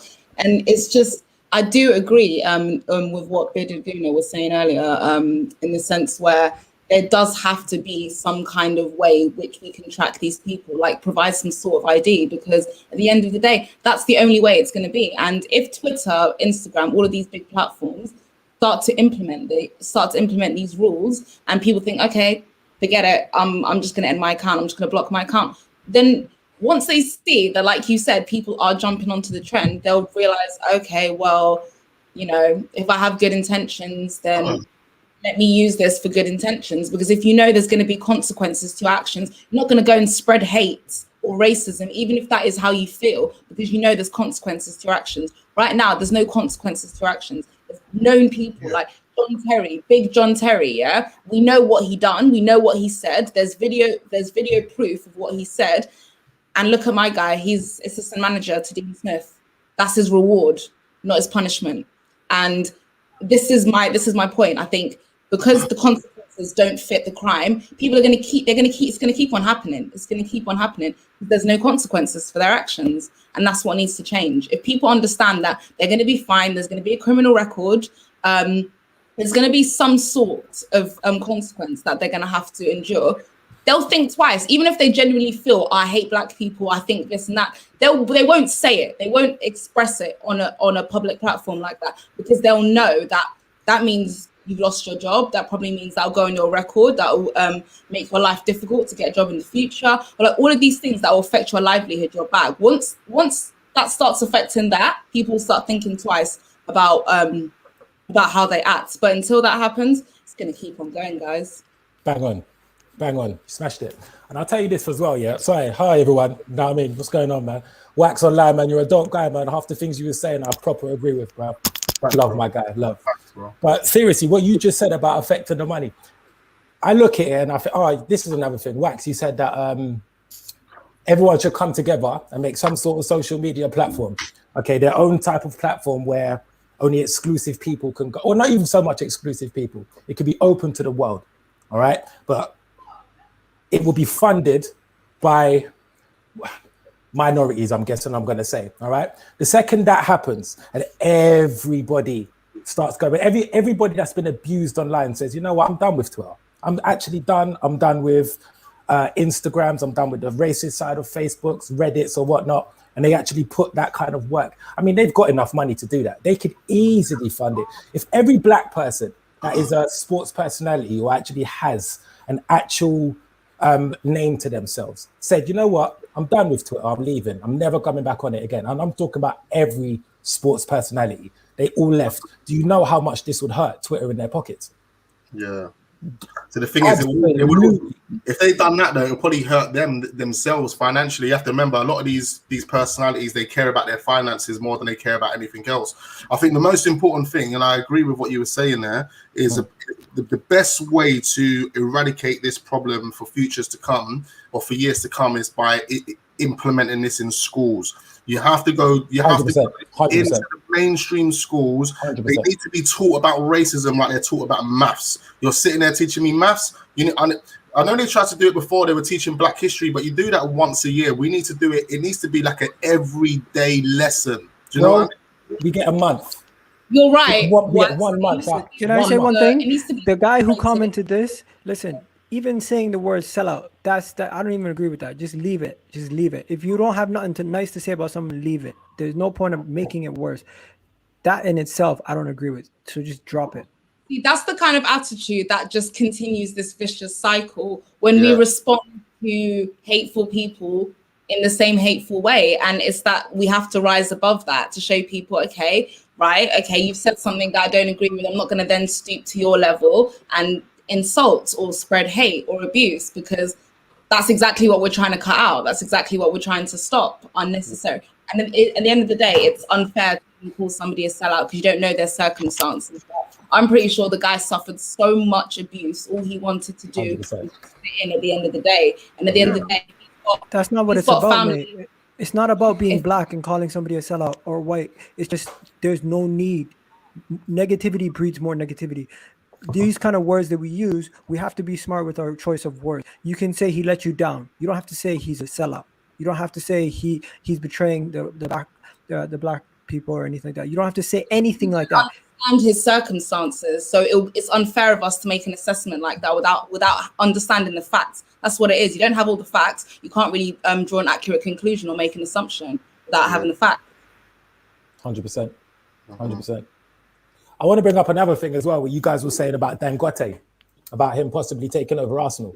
Do you really, I mean, look at how much managers actually struggle to get black people actually struggle to get top flight management jobs. I do not honestly believe that this can happen.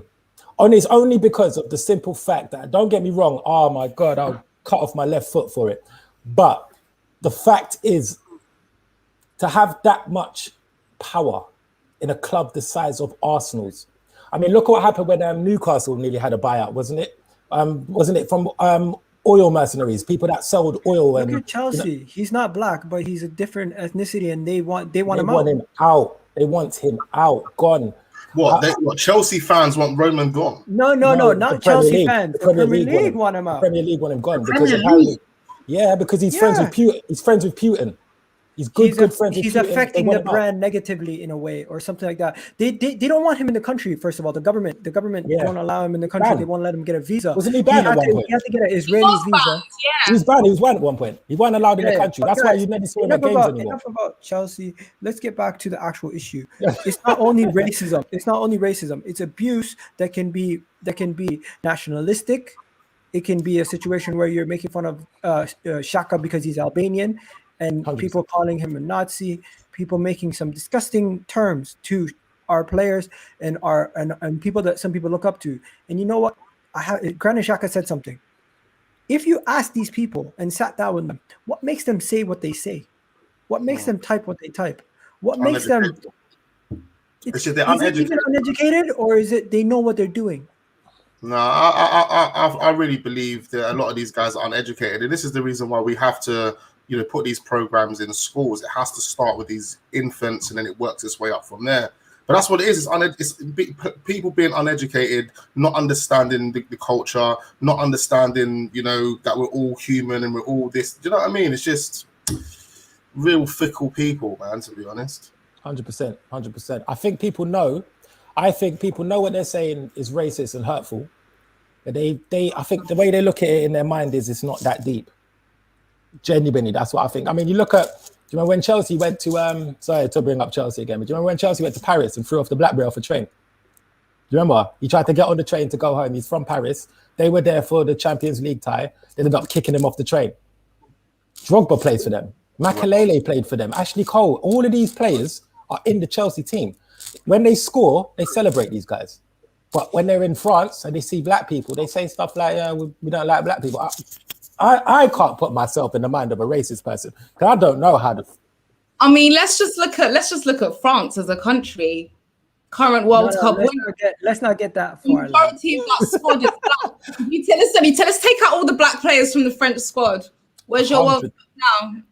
Yeah, it's true. Yeah. They don't have 100%. 100%. Their best players have been black for quite some time. It's tough. Kante, Pogba. Oh my goodness. Kante.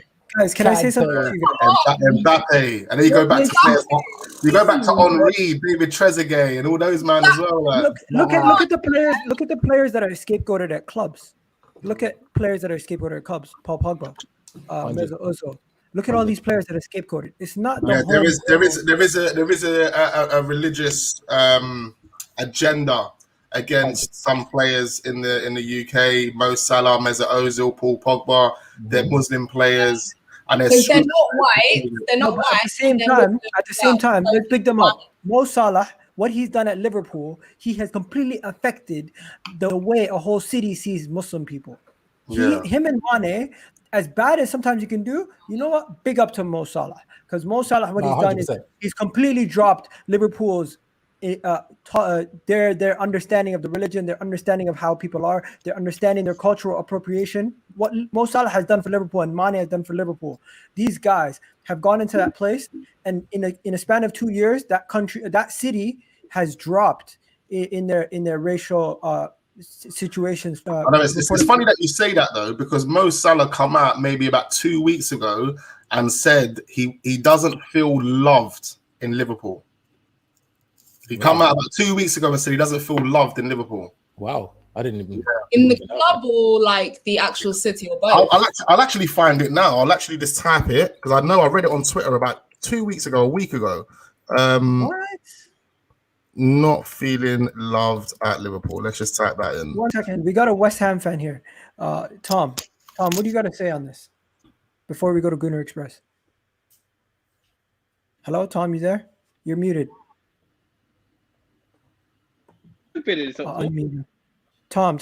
Oh, yeah. Yeah, can you hear me now? I was talking to myself then. No, I was going to say, give us away if you're in top four.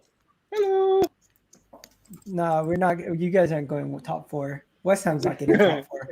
You know what? People talk about David Moyes, guys, and they say David Moyes is doing better than thing. But my manager. Yeah. I found it. How can I comment in there or what? Am I allowed to comment? Yeah. There is no comment. There is no comment section for me. There is no like tab. Let me go to the main screen. I'll have to go onto the main screen. Let me go to YouTube. Oh no, yeah, you can't comment in there unless it's me.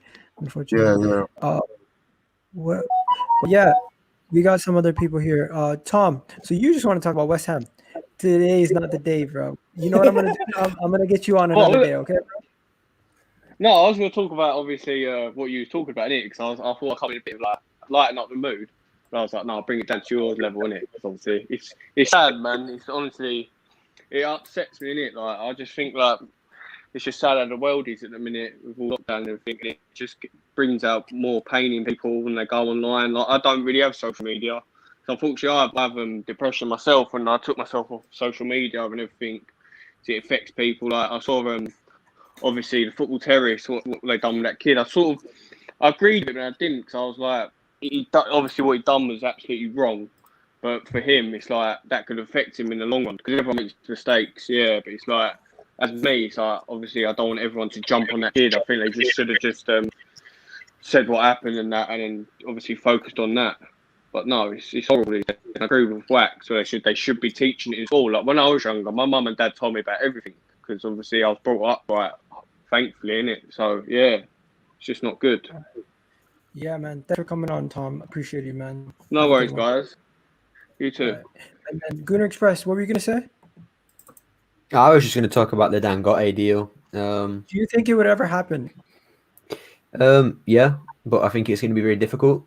I don't think, in terms of Stan Kroenke selling the club, I don't think it comes down to race. I think for him, you've got to look at it in two ways. At the end of the day, he's a businessman. He doesn't care about Arsenal. He doesn't care about football. He doesn't care. He doesn't care about the Rams. He doesn't care as long as it's making him money. So right now, Arsenal is making a revenue. It's making a good profit still, even though the COVID stuff's going on. So he has no reason really to sell it. So that there's two ways you get rid of him. You either the fans have to band together and refuse to buy shirts, don't watch the games, don't go to the stadium, but that's never going to happen. Like, there's international fans, the fans are still going to do it. So the only other way of it happening in terms of getting rid of him is someone has to put a good offer on the table. And if Dangote is going to do that, then he's going to do it. But it's going to have to be a big offer. It's going to have to be at least, 20% more than what the club's actually worth. How much did he actually? Does anybody know the figure of how much he bought for? Big up to you, man. Thanks for coming on, bro. Yeah, you too, man. Awesome, bro. I'm pretty sure he's got then, Roman, to be fair. Dangote. Yeah, He's he what? had 16 million. He's worth 16 billion US, I think. Mad. Yeah, like that's more than Roman money. Like if you guys buy, if he buys you guys, you're good. You're good. I hope so, man. Yeah, I hope so. My guy, Canadian, talk to me. What's up, G? What was it called? Chill I it, just bro. want to say, Stay on like, the topic we're talking. so, like, my opinion on it is I kind of blame the media, especially football media, for American football and English football. Because, like, I'm looking at the NBA, every commentator has respect for the players. They don't start blatantly showing racism to players. While I'm watching American football, a white man beats his wife up, Chad Wheeler, and he's proven. He doesn't plead guilty. No one talks about it. But what's it called? Colin Kaepernick takes a knee. Everyone loses their mind. Sterling buys a house for his mother. Nothing. Everyone's complaining. A tattoo. Everyone's complaining. Chad wasn't Phil Foden. I love Phil Foden, but he buys his mother a house. Oh, what a nice gentleman. Marcus Rashford pays for people's houses and food expenses. Tries to help the community. Oh, he's just trying to get attention. Like, it's all these old people that are just pushing an agenda. And the thing is, like, I understand that some people don't understand the meaning of racism and stuff, like the younger generation. But when you're looking up to commentators that are just bad-mouthing every single black person, different ethnicity, you're looking at it like, oh, the black guy is the worst type of guy. Look at this white guy buying his mama house. Look at this black guy. He's such a bad person. Like, it's always like that. And the thing is, like, it won't ever change because, like, even if the older generation goes, their kids are brought up to be bad people just like them. And it won't change because, like, now you have to deal with this whole new generation until they leave and hoping that their kids don't be bad like them. So it's like, it's always a cycle, and I blame the media fully for it. Especially them pushing their agendas and, like, thinking, oh, let's put this player down because, like, oh, he's not English, or he's a black English player, something like that. And then I'm just looking at it like, every single player that's English and white is getting passed by like nothing. Maguire, if white, that you get abuse also. Everyone gets abuse. It's just like, I get where you're coming from. I get where you're coming from, bro. But I'm just gonna cut you out there, bro. Appreciate it, bro. What do you think is gonna happen for Arsenal Benfica? You know me. I want a 32-0 Benfica win rate. He's out of here. He's out of here. That's it. 32-0. What? 32-0. Yeah, this guy's definitely not an Arsenal fan. You know what? He missed another point, though. He did miss another point. I wanted to bring on bits and bobs because this is what he does as a living. He literally deals with that kind of situations for people as a living. And if I'm going to talk about this topic, I'm going to have the man who literally does this on a day-to-day basis, and this is his livelihood. Like, he deals with these kind of things. Now, Bob, we're talking about abuse. It doesn't have to be just racial abuse. It can be derogatory terms. It can be situations where people talk about their nationalities, and it's been happening to footballers throughout the game all year. It's been happening on Twitter more and more often as the main place where it's being highlighted, even Instagram. What is your take on this, man? So racism, discrimination has always been happening. Can everyone hear me okay? Yeah. I had to move to different. My son's sleeping, so Have to go to the room. So, hi everyone. Nice to meet you all. Hey, Lambs. So basically, racism discrimination has been going on for centuries and centuries and centuries. We're just very fortunate now it's been recorded. When you have a prime minister that is very openly racist, and you previously just had a racist president who's very openly racist and very discrimination and very sexist, it breeds a confidence to the public. To the public, where it means that if this man of power can say this, so can I. Hey, shout out to Dizzy. So for me, my friend, is that unfortunately it's normality now. It's the normality that people feel they can do it because nothing's going to happen to them. For example, Ian Wright, a guy openly admitted to being racist to him. The powers that be said he was too young to know what he was doing or too young to punish him. Now, did you guys see the clip of the referee that squared up to the players on Sky Sports? 20, nearly 24, 48 hours later, FA came out and changed the rules. That if a referee was to ever to attack a player, they'd be banned. Just less than 48 hours, they changed the rules. Now, what does that tell you? It tells you that the importance of eradicating racism is not important at all. 100%. If we change racism with the word bullying, now, may she rest in peace, Caroline Flack, ITV, okay? Now, many people watched her on TV, trolled her, blah, blah, blah, blah, blah. When it came out that what had happened to her, this whole campaign of it's okay to be okay. It's if she's got nothing to good to say, don't say nothing at all. That's just standard, okay? That's like normal practice, you know. In our communities, when we're being brought up, if you ain't got nothing good to say, you don't open your mouth. Now, unfortunately, this what happened to her happened, okay? Now, the attitude towards the whole campaign of bullying, of social media trolls, was taken to a different level and given a completely bright light. A movement. Now, yes. So are we listening to the language I'm using? Bullying, mental health. Okay, not racism. Okay, because it doesn't affect them; it affects us. So, unfortunately, until we put racism on the highest pedestal, my people, we will never be equal. We will never be seen as equal, and we will forever be racially profiled, racially discriminated against. And you know what makes me sad is I'm looking at Lambs, my friend. That's a double whammy, guys. She's female and she's black. Okay. Now, I'm a pioneer for equality, but you know, have we ever thought about the women of color? You know, the opportunity that stands for women in general. What about the women of color? You know, that's a double whammy. Imagine trying to get into an industry that's male dominated and you're female, but you're a black woman. You know, but listen, if people like Lambs can't get in, she's drawn out the race card. However, if a white female or females of no visible ethnicity, it's called there has to be a change for diversity. Now we also what happened with Sky Sports, Alex Scott, Michael Richards and stuff, and we also the uproar. You know, these are the people that played football, won trophies, have probably more to say than we all do, but because of their color of their skin, it seemed the problem. Now let's look who they were replacing. Okay, Charlie Nicholson, Steve Thompson, and what's the other gentleman's name? Matt Letizia, right? Now, these players played in a different generation of football.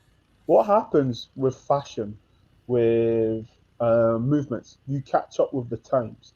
Xbox after whatever. You go with the times. You refresh them. And right now, our people, it's our time. We are entertaining. We are more cultured. We are funny. We have character. You ask us a question, we're not going to give you the robotic answer.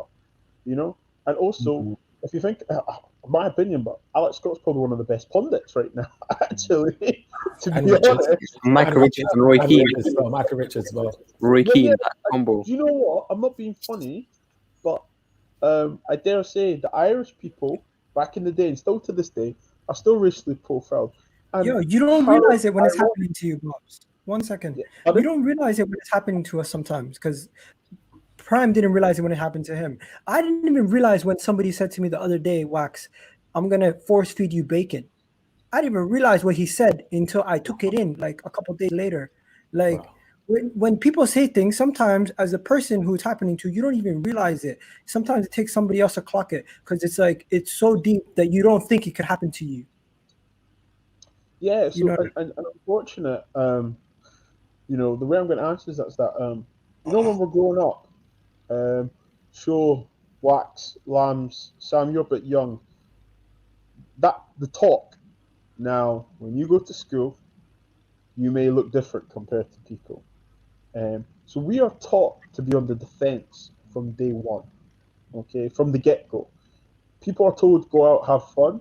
We are told this may happen, you know, Be careful. and then yes, Be and when careful. it does happen, unfortunately, some people are shocked. Some people struggle how to deal with it, and some people think to themselves, "Did that really just happen?"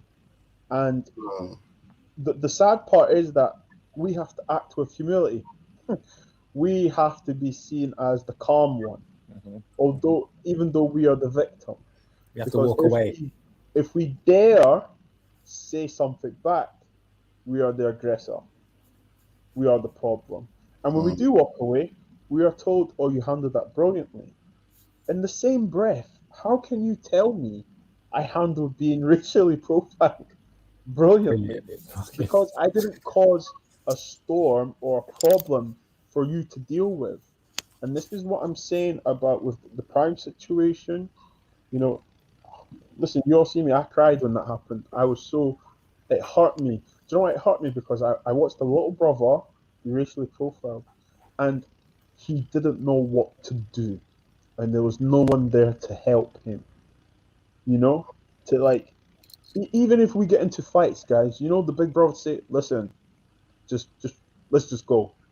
Do you know what I'm saying? Yeah. And he didn't have any of that. And these people, I called them all out, and they all say, sorry, I'm going a bit off here. Yeah, everyone shouts BLM, Black Lives Matter, and so on and so on, but they call Prime their friend. Prime's not their friend. Okay, all Prime is to them is a way to attract views. And this is what I'm going to say now. Isn't this weird? Let's get the black guy who's entertaining, who can attract a crowd. Use him as much as we can. That when something goes wrong, we do nothing. We act like it didn't happen. Now, for me, I'm thinking, this is just society repeating itself. It's just a conveyor belt, you know? And the difference is now is that we're talking about it. We're banding together. We're normalizing the conversation. We are more smarter. You know what? We're not more smart. We're more braver. That's it. The courage in us. We're actually, do you know what? I'm not standing for this anymore. You are going to hear me. We're going to be loud. We're going to stay proud. You know, Black lives do matter. And no other life of any race can really matter until Black lives do matter. Because what about us? You know? And we always have to, I always say this every time I talk about racism. How can you be angry at us when we didn't even create racism? And how can you be angry at us when we want to be treated equally? And if you ask people this question, Bobs, 1 second. Let me just get Kai in here because he's been waiting the whole Ki. He's been waiting the whole time. Ki, what did you want to say, bro? Hello. Hello. Can you hear me? Can you hear me? Yeah. Just about the racism stuff, innit? Okay, Wait, can you hear me? Yeah, I can hear you. I'm just waiting for you to continue. Just like,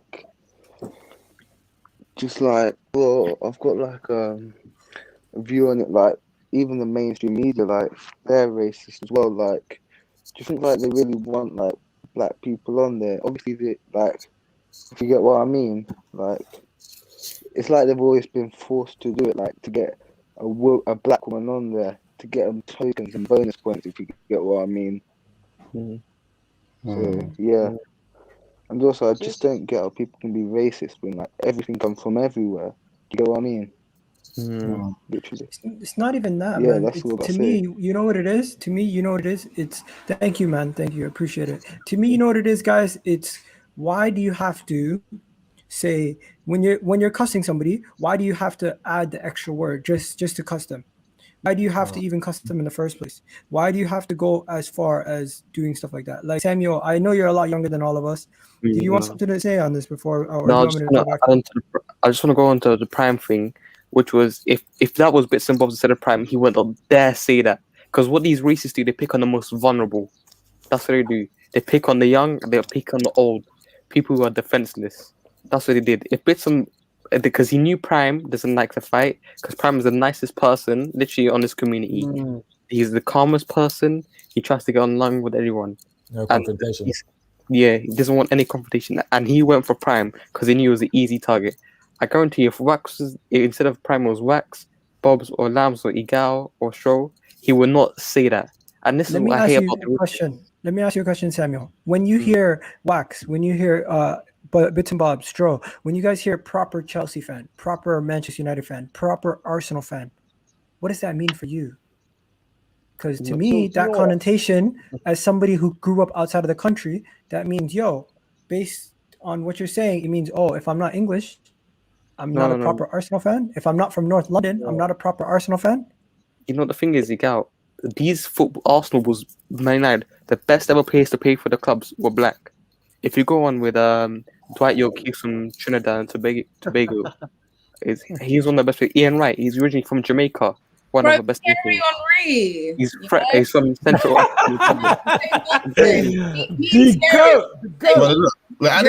Forget about that. I was on an argument. I had a debate with somebody recently, and they told me, I'm a proper Arsenal fan. What are you, kind of thing? Basically, indirectly saying something like that. Like, what is that to you guys? What is that to you guys? Is that not basically saying, what are you? Who are you? What? I'm not questioning you as a fan. Why do you have to go there? I'll go before votes. You know what? The foreign fans are the most passionate people because they stay up to 5 in the morning, 4 in the morning. No matter how bad your team is, they wait. They don't go. They choose. They may have a job, and instead of that, they watch a team that they love. That's what they do. Cool, brother. Safe, man. So, sorry, carry on, Sam. No, I just think that people run the road. Listen, they spend the whole night, 2 in the morning, 4 in the morning, 6 a.m. They wake up early, day and night, to watch a team lose. They're just as heartbroken as us. Yeah, and they spend the most money as well, you know. Yeah, exactly. Not only do they buy the shirt, but half the things to get it out to them countries alone. And even I want to hear Wax's opinion on this, guys. 1 second. Wax has been quiet the whole time. Wax, what do you think about proper based on your question that you just said, sometimes I think people misinterpret, what they actually mean when they actually question like maybe a person that might have started supporting Arsenal in 2005, and they were supporting Arsenal since the 1980s. They see themselves as someone that's got more football knowledge, maybe more knowledge on Arsenal than the person that started supporting in 2005. Because of that, they're going to say, you're a fake fan because you don't know what I know from 1980 or 1990 or... Do you know what I mean? And I think it's just based on knowledge. It's just based on knowledge about the club. Some people might not know as much as others. Therefore, you ain't perceived as a real fan because you don't know what I know. Do you know what I mean? And things like that. It's bullshit, really, man. Yeah. What about this? What about this? If you became an Arsenal fan 5 years ago, are you going to call that person a fake fan because they don't know knowledge from 15 years ago? No, or they haven't educated themselves on that.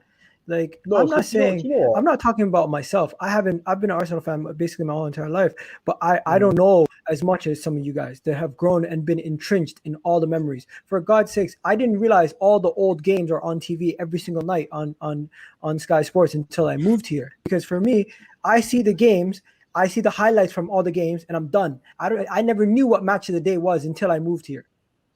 That's how. You know what, Gal? I think what you need to realize, okay, is that as a person, and I've had this argument before.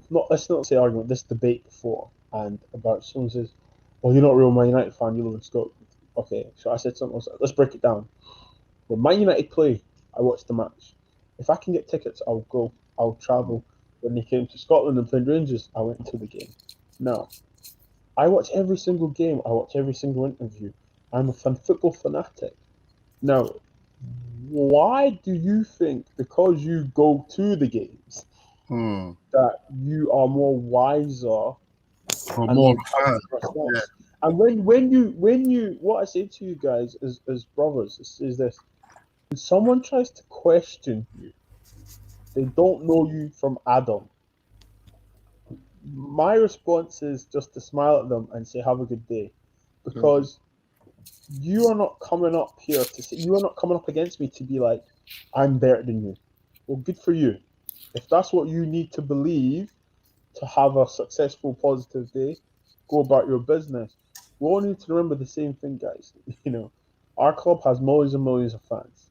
And when people say, "Oh, you're not a real fan," well, do you know what? Good for you. I must be doing something right or saying something for you to want to interact with me. And at the football matches, I must be wearing something or looking like something that makes you want to interact with me. Not because you don't like me, it's because you're jealous. Because we come on these YouTubes, we show our face, we speak how we see the game. What? Because we didn't say it in a certain accent? Or is it because we didn't use a certain language? Also, here's the one thing. I don't see football players going to their colleagues saying, "I'm a better footballer than you," or "I'm a better trainer than you." They play as a team. So if I support the same team, why can't we get along? Do you get what I'm trying to say? 100%. And unfortunately, not everyone thinks like that. And I think what I'm noticing is the older generation, that's older than me, and Samuel's generation, there's a conflict. 100%. I know There's a conflict because you've got the older generation that have been through. I don't know how old you guys, but do you guys remember when the Premiership was on ITV before the match? Yeah, on the Saturday. Yeah, of course, bro. I'm 35, bro. I'm old, blood. I'm old. I'm 31, bro. So you remember that when it was on? It was YouTube. Mate. That was the thing. And then if you Top of the pop stays in that. Yeah, if you missed the game, you knew you had to watch. But now, catch it whenever. If you don't miss the game, because you can get clips, YouTube, goal highlights, and there's stat padding. Now, can you imagine in our generation? Wax, I assume you guys support Arsenal. Yeah. So can you imagine someone saying to you, "Oh, Henry was rubbish today. You only had so and so GA." So I lie, bro. I lie. But that person. Bergkamp didn't track back. Can you imagine? All that shit there, bro. I lie, bro. That's a new one. That's a new one. It'll be dumb, bro. Exactly. And so that's the conflict. And then there's our generation where we were brought up on the Premiership, Goal Lazio, Channel 4, when Italian football was Channel 4, Channel 4, innit? Yeah, I remember that. When football was Lazio! Yeah. And we've got football, and then obviously we are now seeing a new breed. We've saw Ronaldinho come, become, and leave. When we've seen Messi, now we're seeing the birth of Mbappe.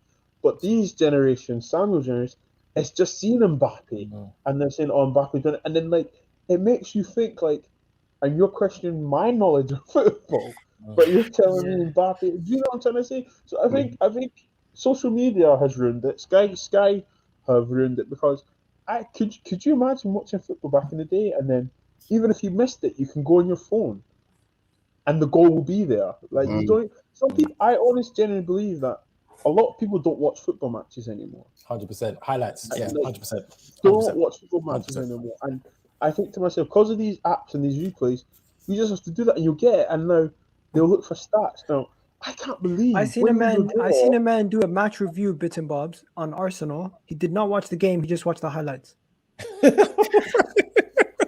So, but I bet you people watched him. Do you know what I'm trying to say to you? And listened, Because you yeah. have stats. And look, you could have. Listen, I'm talking about prime Chelsea with Mourinho. I'm talking Fergie, Man United, Wenger, Arsenal. Why? The last thing we want to hear is how many times Lee Dixon dribbled past his person, or how many times, how many touches Drogba had, or how many times flipping Roy Keane This can't be tackled. true, guys. What's Is this the true? game? Is this true? Yeah, I think so. Yeah. Wow. What? I didn't know that. Wow. Oh No, like on my passport, you have your birthplace. So like if you're Yeah. born in Canada or you're born in Italy, we have that. But is that what you mean, or do you mean like you're? Because I'm Same confused. here in the UK, isn't it? You have your birthplace on your passport. Perfect. Yeah. Yeah, is it not the same thing? Is it not the same thing? You don't have your actual race. Like, does it say you're black or you're white? Much Or like you're you're Arab? Caucasian. Yes, this one's a Negro. This one's Nah. I don't. I genuinely don't believe it, Lambs. I have to see it. I can't. I don't believe it. Listen, the Yo, world's guys. going crazy, man. The world's going crazy, bruv. You wouldn't even be surprised if that was the case, bruv. With certain countries, with the way they operate in China, other countries, it's just crazy, bro. Yo, It's just crazy. let's not get the podcast completely blacklisted. But yo,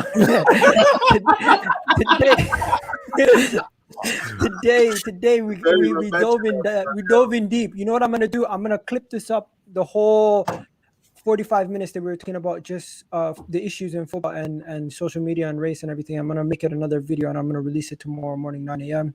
Big up to everyone who's come on. We got someone coming on last minute. Who's that? Okay. Anyways, yeah, we're out of here, people. Big up to everybody watching. I hope you subscribe. I hope you like the video, because if you haven't already liked the video, that's my investment. That's what I need from you guys. My investment is the content that I'm going to do, but I need you guys to invest in me by hitting those like buttons. Let's get it.